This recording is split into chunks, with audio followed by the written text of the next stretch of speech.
దేవుని పరిశుద్ధమైన నామమునకు మహిమ కలుగును గాక. వీక్షిస్తున్న మీ అందరికీ మన ప్రభువైన యేసుక్రీస్తు నామములో నా యొక్క ప్రత్యేకమైన వందనాలు తెలియజేస్తున్నాను.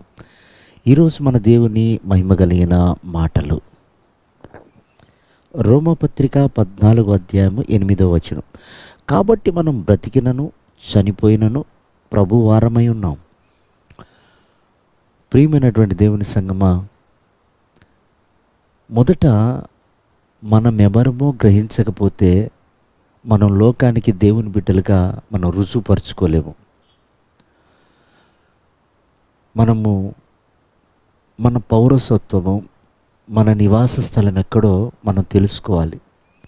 ప్రభు స్పష్టంగా చెప్పారు, నేను మీ కొరకు ఒక స్థలమును సిద్ధపరచ వెళుతున్నాను. అంటే మనం నివసించే స్థలం ఒకటి ఉంది, అది దేవుని ద్వారా కట్టబడుతుంది అనేది మనకు గ్రహించాలి. అపోస్తులైన పౌలు మన పౌరసత్వం పరలోకములో ఉంది అన్నాడు. అంటే మనం ఇక్కడ వారం కాదు, ఇక్కడ మనకి ఏది చెల్లుబాటు కాదు. మనము ఈ భూమి మీద జీవించే ప్రతి జీవితము, ప్రతిరోజు చేసే ప్రతి పని పరలోకం ఆమోదించాలి.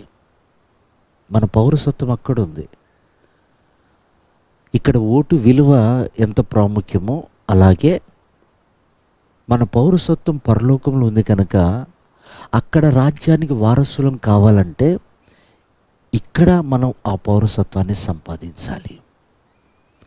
అందుకే యేసు ప్రభు ఒక రోజున, నేను ఈ లోకాన్ని పరిపాలించుటకు రాలేదు, నా రాజ్యం పరలోక రాజ్యం అన్నాడు.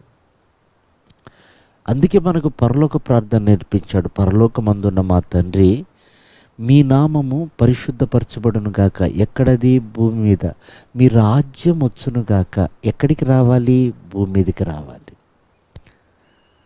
అంటే ఆయన రాజ్య స్థాపన కొరకు యేసయ్య ఈ భూమి మీదకి వచ్చి మనల్ని రక్షించుకొని మనకు ఆ బాధ్యత అప్పగించాడు. ఇప్పుడు ఆ రాజ్యాన్ని మనం స్థాపించాలి. అందులో ఒక భాగంగా మనం పని చేయాలి.